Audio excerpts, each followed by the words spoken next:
В эфире новости спорта. Здравствуйте. Российская прыгунья в высоту Мария Лосицкена попала в шорт-лист номинанток на звание лучшей легкоатлетки Европы по итогам года. Напомню, в октябре Лосицкена выиграла мировое первенство в Дохе, став первой в истории трехкратной чемпионкой мира.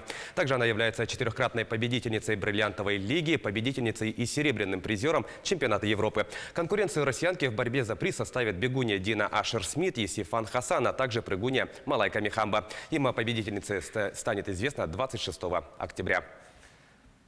Федерация тенниса России объявила состав на финальную часть Кубка Дэвиса. В команду вошли Данил Медведев, Карен Хачанов, Андрей Рублев и Евгений Донской. Сборная России сыграет с командами Испании и Хорватии в группе «Б». Первый матч россияне проведут 19 ноября против сборной Испании, в составе которой сыграют Рафаэль Надаль, Роберто Баутиста Агут, Пабло Карреньо Буста, Филосена Лопес и Марсель Граноллерс. Финальная часть Кубка Дэвиса пройдет в Мадриде с 18 по 24 ноября. Действующим победителем турнира является сборная Хорватии.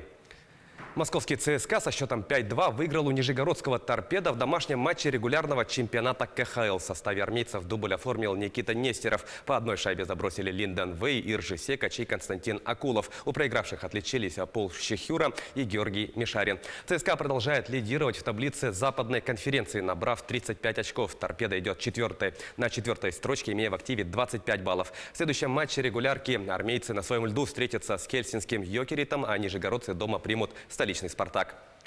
Стали известны имена игроков, номинированных на звание лучшего футболиста мира. На приз «Золотой мяч», вручаемый французским изданием «France Football», претендуют 30 футболистов. Среди них стоит отметить пятикратных победителей премии португальского нападающего итальянского «Ювентуса» Криштиану Роналду и аргентинского форварда «Барселоны» Лионеля Месси.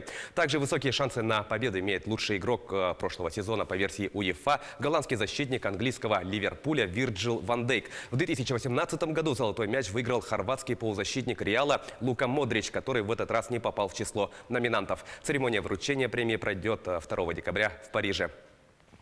Московский «Локомотив» может доставить серьезные проблемы футболистам туринского «Ювентуса». Такое мнение высказал главный тренер итальянской команды Маурицио Сарри. Напомню, матч третьего тура группового этапа Лиги чемпионов между «Локо» и «Ювентусом» пройдет этой ночью в Турине. В первых двух матчах группы железнодорожники в гостях победили немецкий «Байер» со счетом 2-1 и проиграли дома от испанского «Атлетико» со счетом 2-0.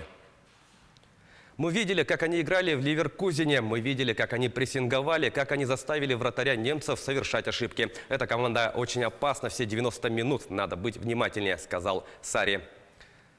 В Якутске стартовал розыгрыш Кубка главы города по мини-футболу. Принять участие в традиционном турнире заявилось 45 команд. Выявление победителей и призеров будет проходить по олимпийской системе. В минувшие выходные состоялись встречи 1/32 финала. Все игры, кроме финала, будут проходить в выходные дни в зале детско-юношеской спортивной школы номер 4. Главный же матч Кубка состоится 4 ноября на паркете Дворца спорта 50 лет Победы. Напомню, действующим победителем турнира является столичная команда «Барс».